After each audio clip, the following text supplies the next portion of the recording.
Ever since he was a small kid, Guy Robb has been a fighter.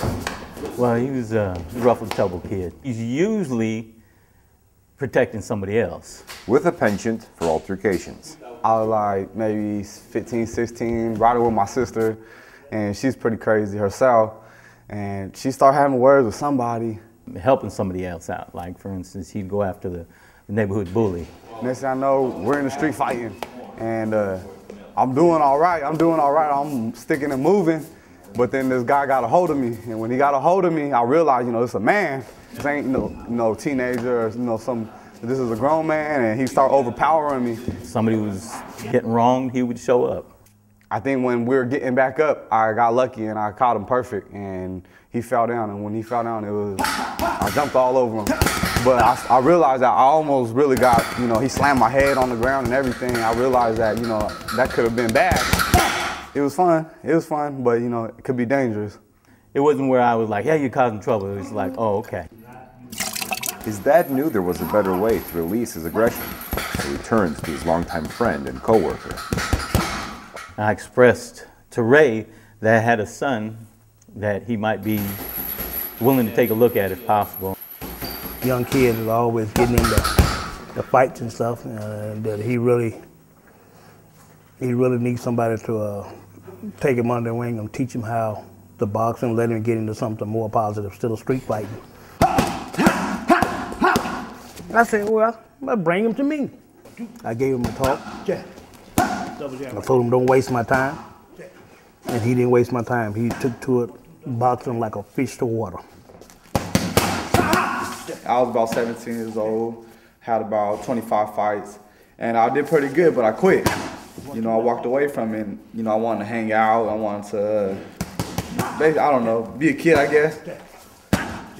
His desire to return to the street put a halt to his amateur career. And hook right hand. Something that his trainer knew all too well. Sometimes things get in the way.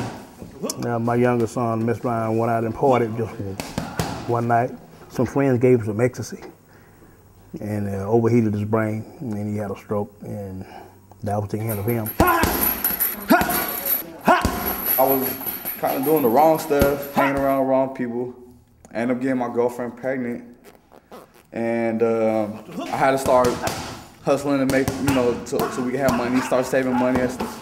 But I was bringing a lot of negative stuff around, around myself, a lot of habits and people.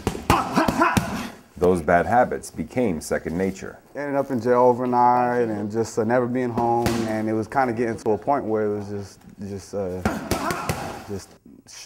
shredding our relationship. And I kind of tortured her the whole pregnancy. But when she got real big, about ready to pop, it was like epiphany. I knew what I wanted to do, and I knew how to do it. He called and told me he wanted to come back, and that his girlfriend was pregnant. I said, well, man, it's time for you to go to work. Back to work they went. That's night-night. Good night. Good night. We got busy quick. We got straight into it. I say, if you don't want to fight amateur anymore, let's go pro, and we take it nice and slow. Hook up, hook down, hook back up. I had my debut real fast. First round knockout. I preach it all the time. Leverage and speed brings the power.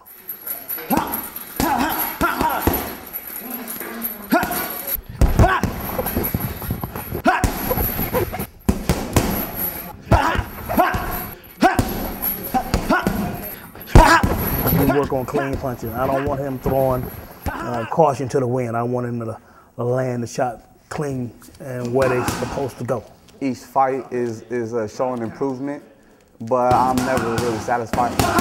He's a good student, and he tries anything I tell him to do, he'll do it. Whatever he say goes. I'll kick a raging pit bull in the nuts. He better be neutered, because my foot is gonna be implanted right there. Now slip the jab, right hand, hook right hand. Slip the jab. And I figure in about 3 years, he should be ready for a title shot if he's well and healthy and still in it. To make this a career, you have to have some deep anger, maybe even some self-hate, This is pretty brutal sport, career-wise. But at the same time, it's so beautiful. You know what I'm saying? Because there's so much you got to overcome. His next fight was just 5 months later. I had to go cash my check. I cashed it. And I kind of been broke since. But I'm happy now because I'm not, you know, I'm thinking about big picture. I'm making goals, you know what I'm saying? I'm almost done with my AA. We got the bachelor, we need the master, and then we're going for the doctor. So, you know, it's all in process. He remains a full-time student with a newfound appreciation for his family. My mother, my father, my sisters and all them, you know, I was never home or nothing like that. And the whole boxing just switched everything around. When I leave the gym, I go and get my son and my girlfriend. She takes off to school. You know, she's doing her thing. She's striving. We're striving together. You know, everybody's striving together, and we all support each other. My life is beautiful right now, and I'm still down here. I'm still trying to make it even brighter. We talk about women, friends, skeezers. That's going to be trying to if he managed to get up on top.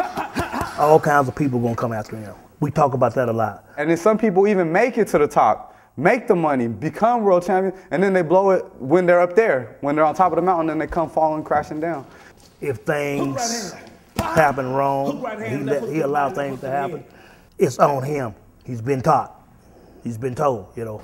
You gotta be prepared because there's gonna be a bumpy road. It's gonna be a journey. You know, they're my mentors, so I listen to them. Everything they kicking out, you know, I take it in. We're heading down the right path. But we're climbing. We're climbing the ladder still. I think he has the ability to become a world champion, and that's what you want. That's what you want. You want your champion. This ain't no guarantee, you know, boxing's no guarantee, but, you know, what I was doing wasn't no guarantee, it was day by day. This is more, you know, positive. He wants to do it. He has all the qualities that a champion should have. If you think you're gonna beat a champ and have money and have things and live nice, then you gotta be like that mentally. Not then, but right now. Look out. His trainer finally summed it up for us. Next 3 years, I think Sacramento might have another world champion. He wants to fight. He wants to fight, and I want him to box more. Use that jab, move around, you know, and break the guy down some, you know, slow him down. Then we can go inside. Like I told him a long time ago, get him drunk first, then go mug him.